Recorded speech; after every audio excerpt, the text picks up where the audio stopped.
Hello everyone, Leo Varadkar is sailing off into the sunset on his gold-plated public pension.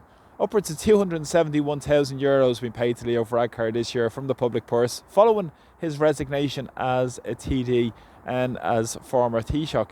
But it is very important because Varadkar has been under investigation for the past number of years and a lot of public scrutiny in relation to his shady dealings with friends of his.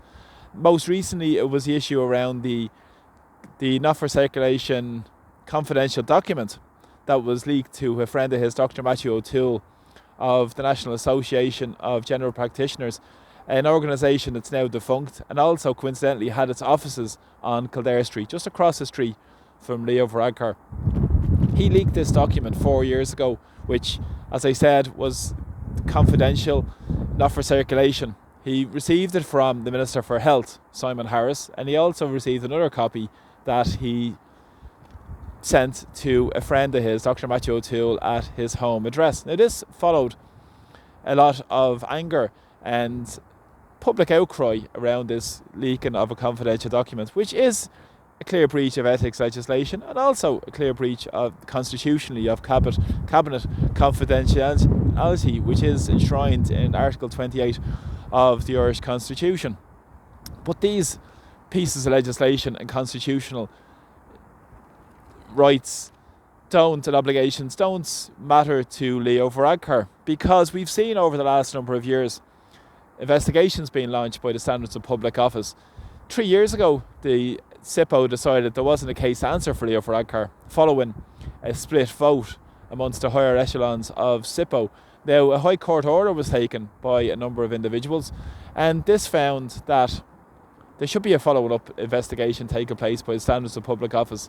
And lo and behold, they had a report issued yesterday, a 17-page report, which stated that there was not sufficient evidence to establish a case versus Leo Varadkar.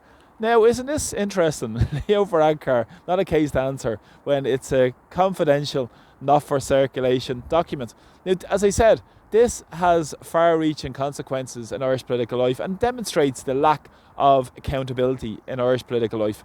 Currently, we see the corrupt Michael Lowry becoming the latest kingmaker in future coalition, already organising and getting his position for Count Corla with Verona Murphy, doing the deal there and taking a 5-week holiday to decide on the next formulation of the government. I'm sure Lowry will be pretty happy to see the outcome of that coalition, which will involve one of the most corrupt politicians ever to walk Leinster House. Of course, we've also seen Bertie Ahern, the famous Minister for Finance and Taoiseach, who famously never had a bank account and had very, very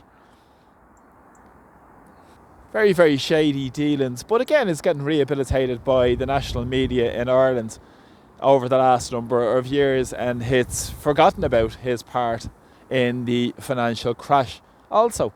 So this is where accountability lies in Irish society. We'll see how this develops over the next period of time. But again, Varadkar, as I said, is riding off into the sunset on his big pension, all at our expense, and has been leaking confidential information to friends of his. And this is how Ireland works. We've seen how corruption works in Irish political life, and when this happens, it just demonstrates the nod and the wink attitude has never changed. Varadkar will sail off into the sunset on his big pension.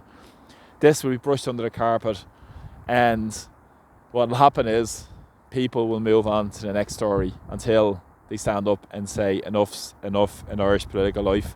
It's absolutely disgraceful, and all politicians should be held to account.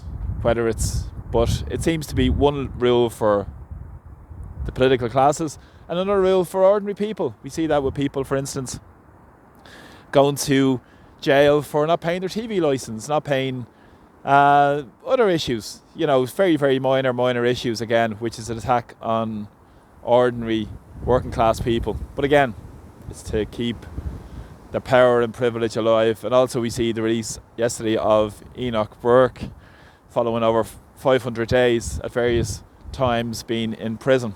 So this is Irish political life. This is how it works. No accountability and nobody held to task for their part of these shady dealings. So again, thanks for the support of my videos, really appreciate them. And from a blustery day here in Dublin, thanks a lot for the support, and please press subscribe to my YouTube channel. Thanks, take care, bye bye.